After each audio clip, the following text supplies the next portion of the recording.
معزز سامعین کرام السلام علیکم۔ ناظرین کرام، اللہ تعالیٰ کے برگزیدہ بندے حضرت یوسف علیہ السلام کا ذکر قرآن کریم میں تفصیلاً آیا ہے، لیکن آپ علیہ السلام کی وفات اور تدفین کے حوالے سے قرآن کریم میں واضح ذکر موجود نہیں ہے، جبکہ روایات میں آتا ہے کہ حضرت یوسف علیہ السلام کو دریائے نیل میں دفن کیا گیا تھا۔ اب سوال یہ ہے کہ آپ علیہ السلام کو دریائے نیل میں ہی کیوں دفن کیا گیا، اور کیا اب بھی آپ کی قبر مبارک دریائے نیل میں ہی موجود ہے یا ان کا مقبرہ کسی اور جگہ موجود ہے؟ یہ سب ڈسکس کرنے سے قبل آپ سے گزارش ضرور کریں گے کہ ہمارے چینل دا انفو اردو کو سبسکرائب کریں اور بیل آئیکن پر کلک کریں تاکہ آپ کو ہماری آنے والی ہر نئی ویڈیو بذریعہ نوٹیفیکیشن موصول ہوتی رہے۔ دوستو، حضرت یوسف علیہ السلام کا زمانہ 200 سال قبل از مسیح بتایا جاتا ہے۔ آپ کے والد گرامی حضرت یعقوب علیہ السلام اللہ تبارک و تعالیٰ کے برگزیدہ بندے اور جلیل القدر نبی تھے۔ حضرت یوسف علیہ السلام کی پیدائش کے وقت حضرت یعقوب علیہ السلام کی عمر مبارک 73 برس تھی۔ آپ کی والدہ محترمہ کا نام راحیل بنت دایان تھا۔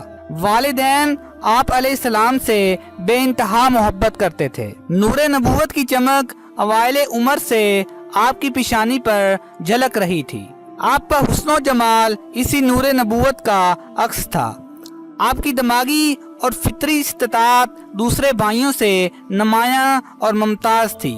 حسن و جمال اور خداداد صلاحیتوں کا مالک ہونے کے ساتھ ساتھ والدین کی توجہ کا مرکز ہونے کی وجہ سے آپ کے سوتیلے بھائی آپ سے بے انتہا حسد کرتے تھے۔ قرآن کریم میں ایک مکمل سورت حضرت یوسف علیہ السلام کے نام سے منسوب ہے، جس میں آپ کے حالات زندگی کا تذکرہ ہوا ہے۔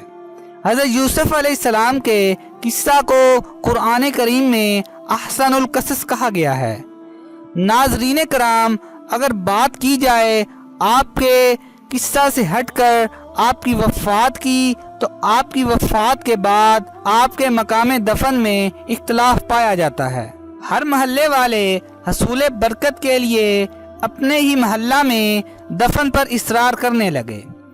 آخر اس بات پر سب کا اتفاق ہو گیا کہ آپ کو بیچ دریائے نیل میں دفن کیا جائے، تاکہ دریا کا پانی آپ کی قبر مبارک کو چھوتا ہوا گزرے اور تمام مصر والے آپ کے فیض و برکات سے فیض یاب ہوتے رہیں۔ چنانچہ آپ کو سنگ مرمر کے صندوق میں رکھ کر دریائے نیل کے بیچ میں دفن کر دیا گیا، یہاں تک کہ 400 برس کے بعد حضرت موسیٰ علیہ السلام نے آپ کے تابوت شریف کو دریا سے نکال کر آپ کے آباء و اجداد کی قبروں کے پاس ملک شام میں دفن فرما دیا۔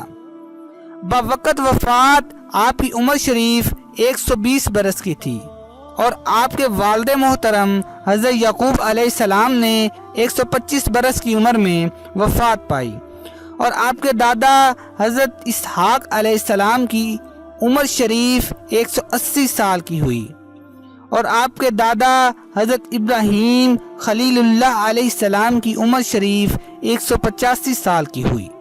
دوستو، اب ہم آپ سے ایک حدیث مبارکہ کا تذکرہ کرتے ہیں۔ ابن ابی حاتم کی ایک حدیث میں ہے کہ حضور صلی اللہ علیہ وآلہ وسلم کسی اعرابی کے ہاں مہمان ہوئے۔ اس نے آپ کی بڑی خاطر تواضع کی۔ واپسی میں آپ صلی اللہ علیہ وآلہ وسلم نے فرمایا، کبھی ہم سے مدینے میں بھی مل لینا۔ کچھ دنوں بعد اعرابی آپ صلی اللہ علیہ وآلہ وسلم کے پاس آیا۔ حضور صلی اللہ علیہ وآلہ وسلم نے فرمایا، کچھ چاہیے؟ اس نے کہا، ہاں، ایک تو اونٹنی دیجئے اور ایک بکری دیجئے جو دودھ دیتی ہو۔ آپ صلی اللہ علیہ وآلہ وسلم نے فرمایا، افسوس تو نے بنی اسرائیل کی بڑھیا جیسا سوال نہ کیا۔ صحابہ نے پوچھا، وہ کیا ہے؟ آپ صلی اللہ علیہ وسلم نے فرمایا، جب حضرت کلیم اللہ بنی اسرائیل کو لے کر چلے تو راستہ بھول گئے، 1000 کوشش کی لیکن راہ نہ ملی۔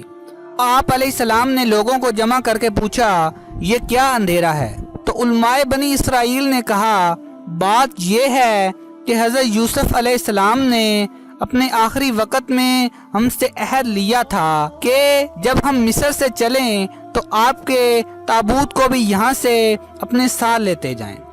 حضرت موسیٰ علیہ السلام نے دریافت فرمایا کہ تم میں سے کون جانتا ہے کہ حضرت یوسف علیہ السلام کی قبر مبارک کہاں ہے؟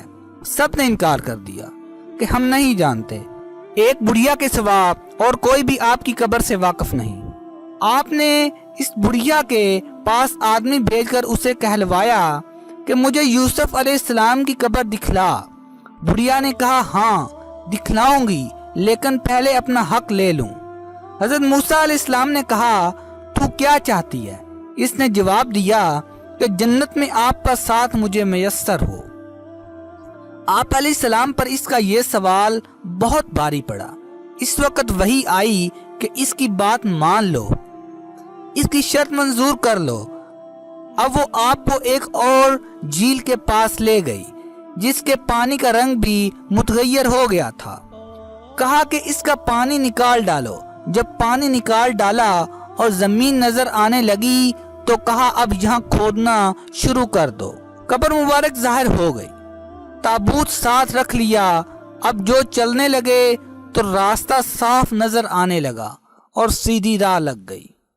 دوستو امید کرتے ہیں کہ آپ کو ہماری آج کی یہ ویڈیو پسند آئی ہوگی۔ اگر آپ کو ہماری یہ ویڈیو پسند آئی ہے تو پلیز لائک کریں، اپنے دوستوں کے ساتھ شیئر کریں اور کامنٹ باکس میں اپنی رائے کا اظہار ضرور کریں۔ تو انشاءاللہ ملتے ہیں ایک نئی ویڈیو کے ساتھ، تب تک کے لیے اللہ نگہبان۔